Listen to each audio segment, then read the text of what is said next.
Pimpri चिंचवडमधील society धारकांच्या हक्कासाठी संवाद. सोसायटी फेडरेशनचा पुढाकार. अध्यक्ष संजीवन सांगळे यांची माहिती. पिंपरी चिंचवड शहरातील सहकारी गृहनिर्माण संस्था चालवत येणाऱ्या अडचणींवर मार्गदर्शन देण्यासाठी पिंपरी चिंचवड हाऊसिंग सोसायटी फेडरेशनतर्फे रविवार दिनांक 30 नोव्हेंबर रोजी सहकार संवाद कार्यक्रम आयोजित केला आहे. शहरात 7,000 सहकारी गृहनिर्माण संस्था असून अनेक कार्यकारी मंडळातील सदस्यांना सहकारी गृहरचना संस्था अधिनियम 1960, 1961 आणि त्याच्या उपविधींची माहिती नसते.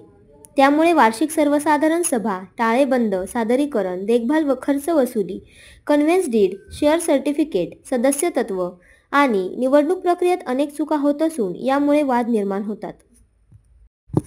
या कार्यक्रमात सहकारी क्षेत्रातील तज्ज्ञ व्यक्ती उपस्थित राहून आदर्श उपविधी, ऑडिट, कर नियम, थकबाकी वसुली, सदस्य आणि कार्यकारी मंडळाच्या कर्तव्यांची सविस्तर माहिती देतील.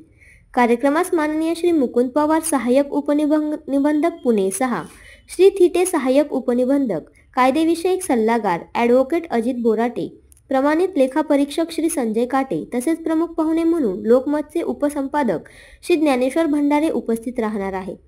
फेडरेशनचे अध्यक्ष संजीवन सांगळे म्हणाले की सोसायटी चालवताना सहकारी गृहरचना संस्था अधिनियम व उपविधींचा अवलंब करणं अत्यंत आवश्यक आहे.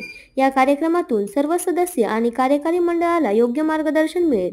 सर्व सोसायटी धारकांनी याचा लाभ घ्यावा.